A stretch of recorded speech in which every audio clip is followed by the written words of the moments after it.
Okay, today's daf yomi is Kesubos daf samachtes, Kesubos 69. So we started on top of samachtes amid aleph. The Gemara tells us, Tole Rav or Rebbe bene chiti. So Rav sent a message to Rebbe Yehuda Anasi bene chiti, between the lines. Why does the Gemara tell us he sends a message between the lines? So the Pasha Pshat, and this is brought down by a couple of the Rishonim, and also by the Chasam Sofer, is that we're going to see from the Gemara that he didn't have, he was very sparse with his language. He didn't write a lot, and the obvious question is, well, why didn't he just write an extra sentence to make his question clearer? So if the letter was already written and he just like to scribble it in because he's trying to cram it into a letter that was already going out, that's why he shows he had to write the letter using as few words as possible, and he wrote it between the lines. So this is what he asked. The brothers who had an estate, and they took some of the land, and they were meshubed, meaning to say that they encumbered the property. They made the property like out of reach, or so to speak. So under those circumstances, what's the halacha with respect to their sister getting the money for either her support or for her dowry? It's not clear yet. So the Gemara says, Hava Yosef, Rebbe Chia Kamei. So Rebbe Chia was sitting with Rebbe when Rebbe got the letter from Rav. Amarle Macharo al Mishkano. So Rebbe Chia said to Rebbe, what's he talking about when he says Shiabdu? Did the brothers sell the property, or did they use it as a collateral for a loan of some sort? So what did they do to it? So Rebbe responds to Rebbe Chia, doesn't matter. Bein macharo, bein mishkano. Doesn't matter whether or not they sold the property or whether or not they used it as a collateral. It doesn't matter either way. Mutzil parnasa. If their sister comes and says, I need money from the estate for a dowry, then we go into that property and we're allowed to seize the property to pay for a dowry. But we don't seize the property to pay for our ongoing support. That's the psak of Rebbe. Mutzil parnasa ve'im mutzil mizonos. The Rav, and the Gemara says, well, we don't understand why the Rav asked a question like this. If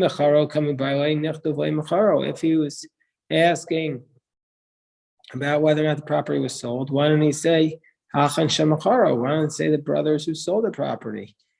And Mishkano coming by, and if he's talking about property that they used as collateral, he should have just written the property that was written as a collateral.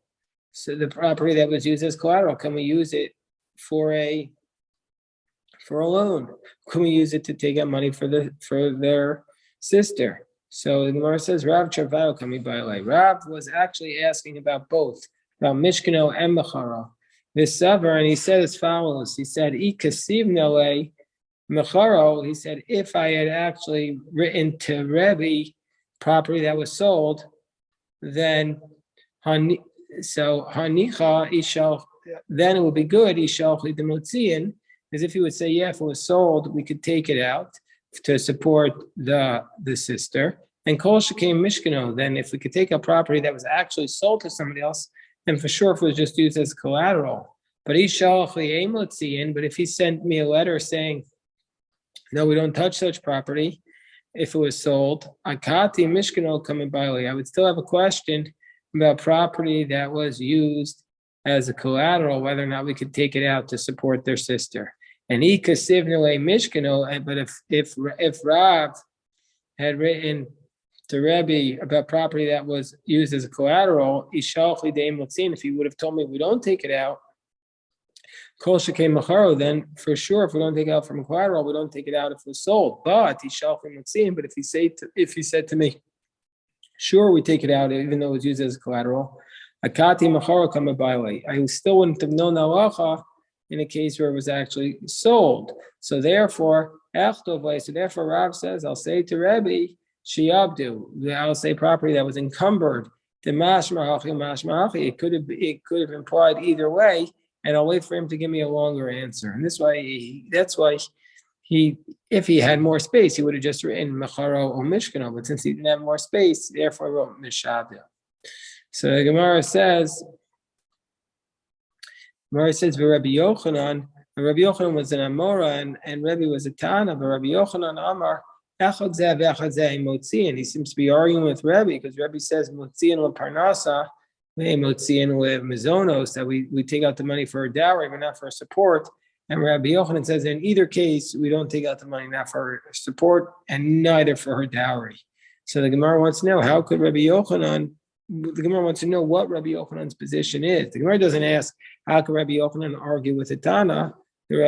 Because there's a few theories amongst the commentaries why the Gemara doesn't bother by that. First of all, maybe if they knew for sure Rabbi Yochanan's position, they would say, well, then he never would have argued with the Tana. Or some say, no, that Rabbi Yochanan, that when an Amora doesn't argue with a Tana, that's only if the Tana's statement is in a Mishnah or a Brisa.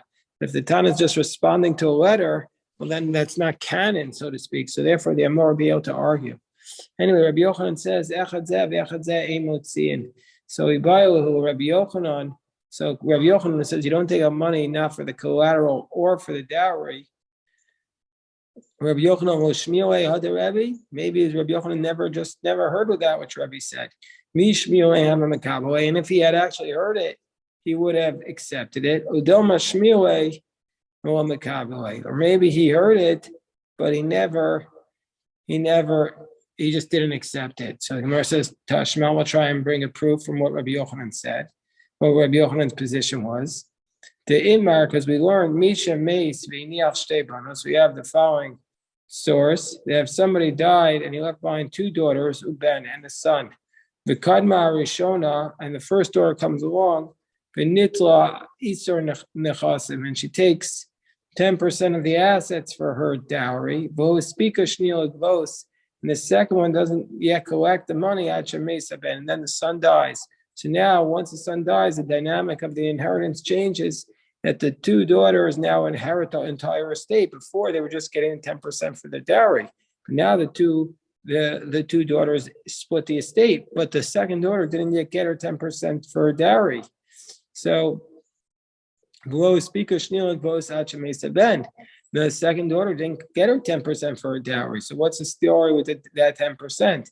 So Rabbi Yochanan Shnia Vitra, he says, no, the second one lost her right to the 10% of the dowry because she's splitting the estate, and so therefore she still loses, however, the 10% of her dowry. Which Chanina says, no, I disagree with you. Gedola mizu amru. They said something even greater. They said motzin leparnasa ein motzin mizonos, which is exact same statement that Rebbe said. We take out money for the dowry, but not for the support. And here you're going to say she lost her money. Well, she could have gone into somebody else's property if they bought the estate and taken it back. And you're saying she gave up a right to her estate, to her dowry. And if it is the case, if it's the case that Rabbi Yochanan had never heard this, then he should have said, Nemo Iman Amra. He said, who says that? From the fact that Rabbi Yochanan doesn't say that, it means he heard it and he just doesn't accept it. So he's arguing with Rabbi. The Gemara says, no, maybe Rabbi Yochanan actually never heard it. If he had heard what Rabbi had said, he would have accepted it. But he would say, Shani Hasam, he would say, this case is totally different. This case is totally different from the case that Rabbi was talking about. The case Rabbi was talking about was where the property was assigned to somebody else and the woman needed her dowry. But in this case, Shani Hassan, this case is different, where there were two girls and one brother, because now that the brother has died, the Ika Revach Beise, she's got a full house of money. And so therefore she's bringing money into her marriage, which is the whole purpose of the dowry. And so therefore, there's no concern that she's not going to come into the marriage with money. So I don't know, Rabbi Yemer or Rav Ashi. So you mean to say, Ameata, so if she brings money into the marriage, she doesn't need a dowry? Ashkach Matzia Ba'alma Lika Rachvach Beitza Hachanami Doya Vinawah Isur Nechas. You mean to say that if she has basically her own money, let's say she finds some money on the street, so she's bringing her own money into the marriage, would you say she doesn't need the 10%, the dowry for 10% anymore? Sure, she should still bring it in. This is her own independent money from the inheritance. She should still be entitled to her dowry. I'm saying no. She has the revach beisa. She has the assets from that marriage, from that inheritance. So it's from that same pot. So therefore, she's not entitled to the 10%. So Tosfos says, well, what about a situation? Tosfos says, Yesh l'stapek. But let's say there would be 10 daughters there, so they're all ending up dividing the estate and getting less than the amount of their dowry. What will be the case there? Tosfos leaves that as a question that's unresolved. So Amar Amemar taught Bat Yoreshes Havyev, that a daughter is considered to be an heir. Bat Yoreshes Havyev. So that the daughter is considered to be an heir of the estate. So what does that mean? So the Gemara is going to show us. So Rav says to Amemar, does that mean you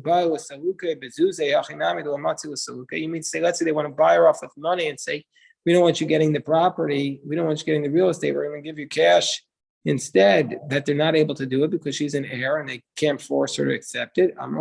Yeah.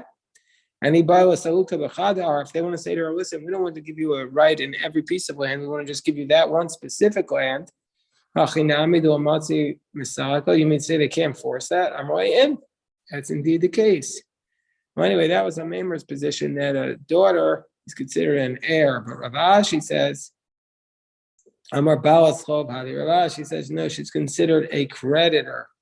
Va'af Amemar Haderbein. Even Amemar changed his mind. Amar Rav, Minyumi Bered Rav Nechumi, Avikamina Kameda Amemar. I was once standing in front of Amemar, and there was a woman who came in front of him. That was Kabai Easter Nachasim. She was saying, I want my 10% for my dowry.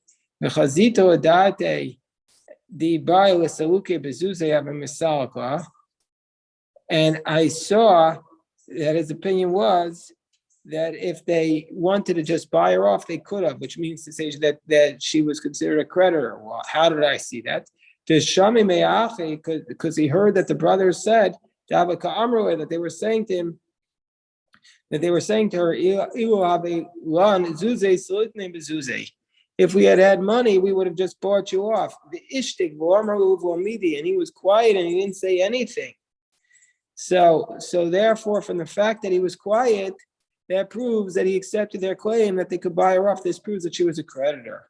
And the Tosfos here says something powerful. Mikan Ragil Rabbeinu Tam. Rabbeinu Tam was accustomed from this source. Let's say he was sitting as a judge. And one of the litigants was speaking in this type of language, making a claim, a hyperbolic claim. Says, you owe me this, this, and this. Rabbeinu Tam inserted himself into the arguments of the litigants and said, that claim is false. This other litigant would not be liable to you. If the judge doesn't say that, what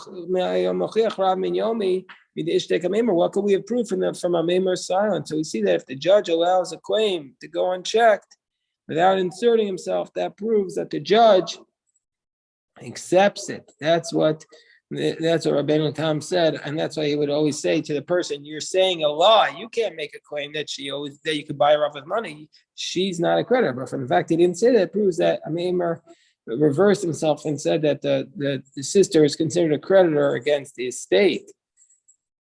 So the Gemara says, so the Gemara says, well, now that we've established she's a creditor, the Abba or the Achi, who's she a creditor of? Is she a creditor of the father or the brother?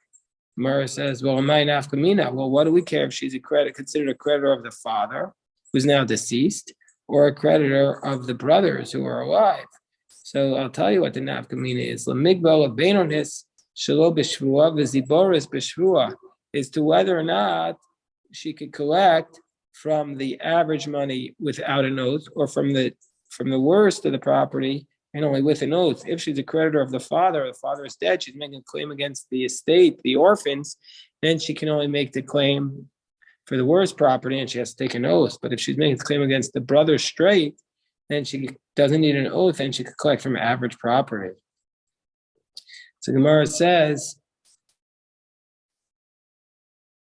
"My tashma Ravina agbe labarte Ravashi mimarbre Ravashi benonis." So Ravina collected for the daughter of Ravashi from the son of Ravashi from the average property b'shalo b'shvua. So that means that she had a claim against the brothers without an oath.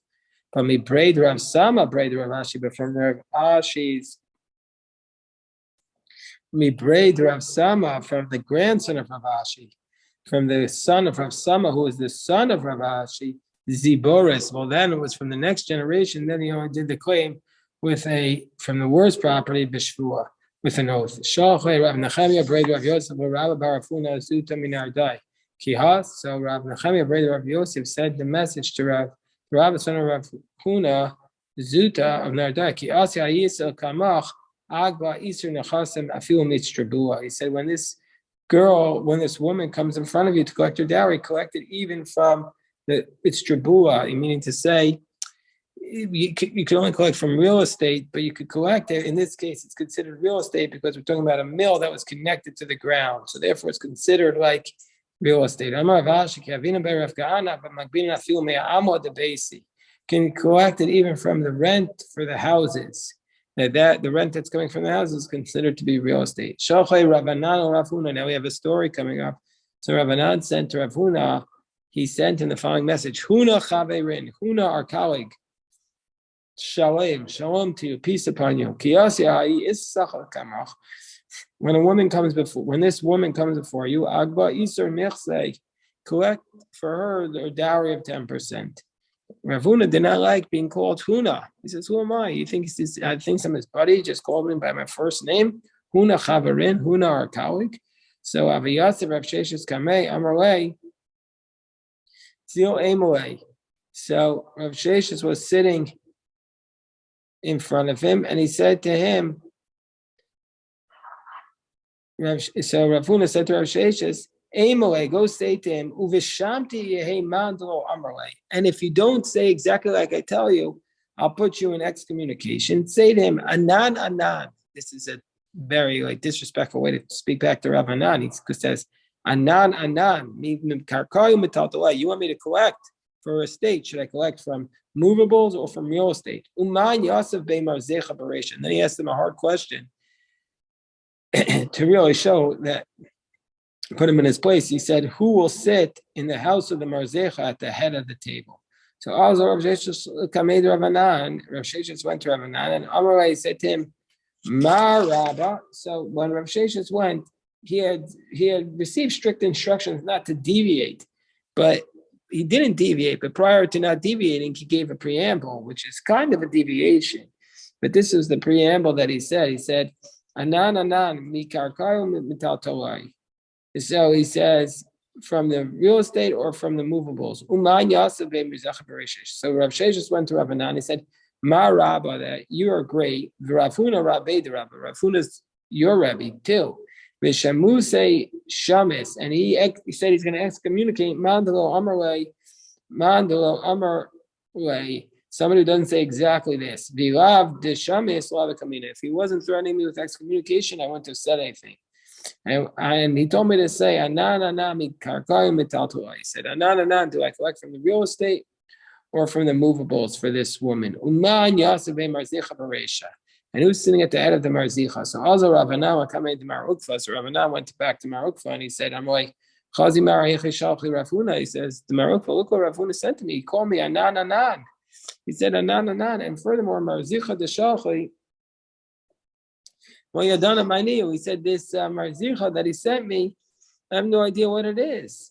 So Amarlei, Emoi Eze Kufa, the top of Samach Testament base. He said, okay, tell me what happened. Hey, tell me what happened. Amarlei, he said, well, this is what happened. Amarlei, Gabra, Dolyada, my new Marzicha. So Marukva said to Rav Hanan, you don't even know what a Marzicha is. And Shalchei Rav Huna Chavrin, you sent to Rav Huna, my buddy? I mean, come on. You don't even know what a marzicha is. So what's a marzicha? It's an avel, it's a mourner. Because it says in the verse, don't come to the base marzeach. So we see from the book of Jeremiah that it refers to a mourner. How do we know a mourner is supposed to sit at the front of the table? But it says in the verse in Job, it says, Evchar darkam, ve'ishev rosh, ve'eshkon kamelch begadud, kasher avelim yinachem. So clearly that he says, I'm going to sit at the head of the table like the mourners. So the Gemara says, Yinachem acher mashma, but the fact that it says Yinachem, that implies that Eov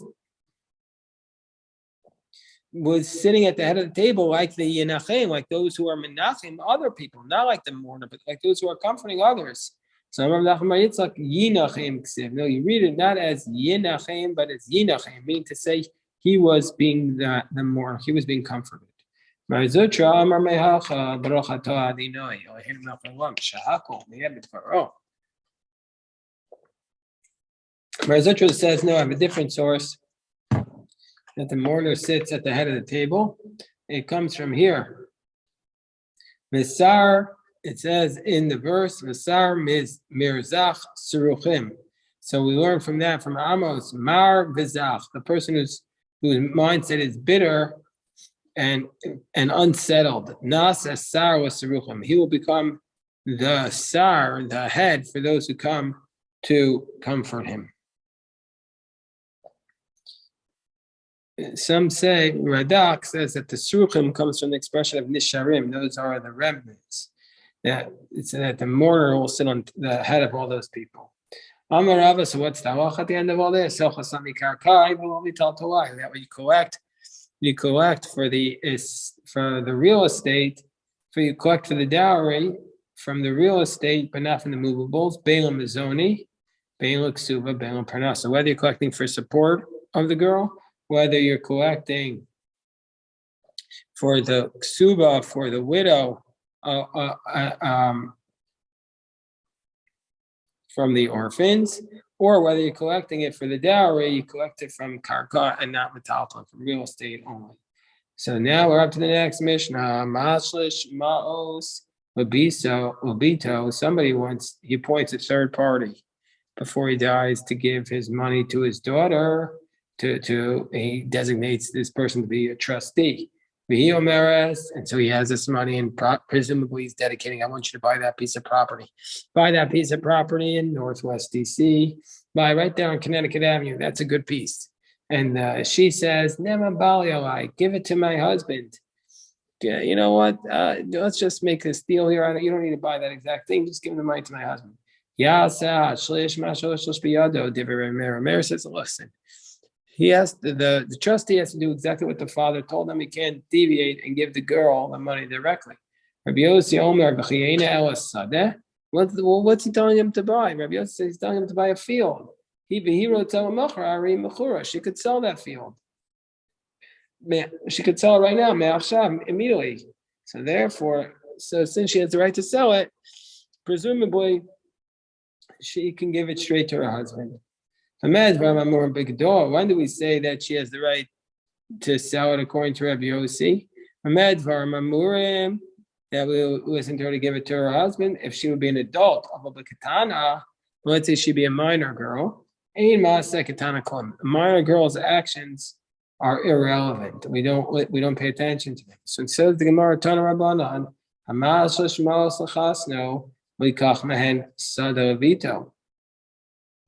let's say a person gives appoints a trustee for his son-in-law to buy a field for his daughter.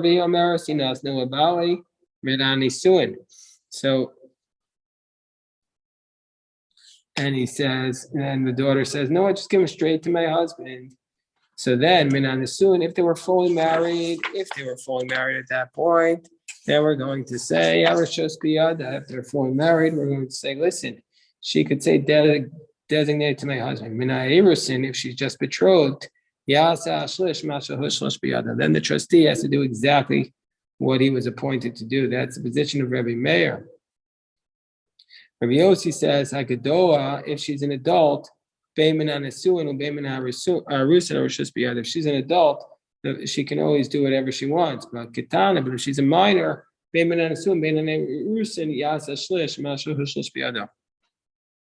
Rabbi Yossi says if she's an adult, she can do what she wants. If she's a minor, the trustee has to do exactly what he's told. Whereas Rabbi Meir says something totally different. He says if she's fully married, then she can give it to her husband. If she's just betrothed, then she gets the trustee has to listen.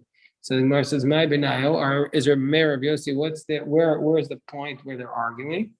So the Gemara says, and if you want to say, well, let's say she's a minor from fully married, and Meir sav her, or just be other. That the Meir says, well, since she's fully married, she could say, give it to my husband. But also Rabbi Yossi is saying, I feel even if she's fully married, Gedoa in Kitana, well, only if she's an adult does she have permission, but not if she's a minor. But Ema Seifa, but that doesn't work with the concluding clause. It says, Ava Kitana, Ema Sekitana Kum.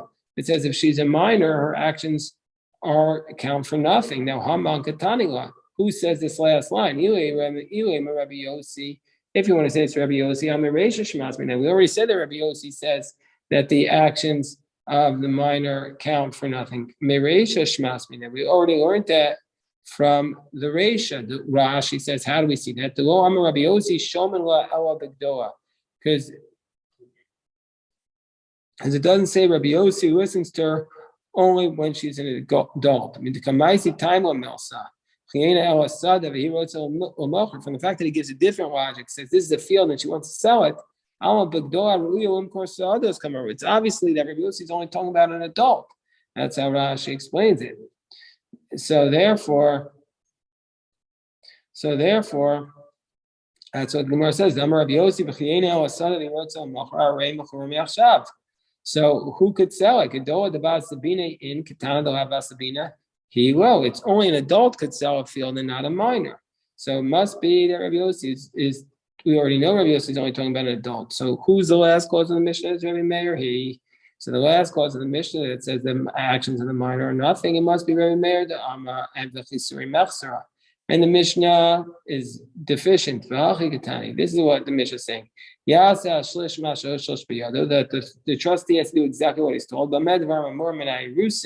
That's only from a betrothal, but from a full marriage, that she has the right to do what she wants. But by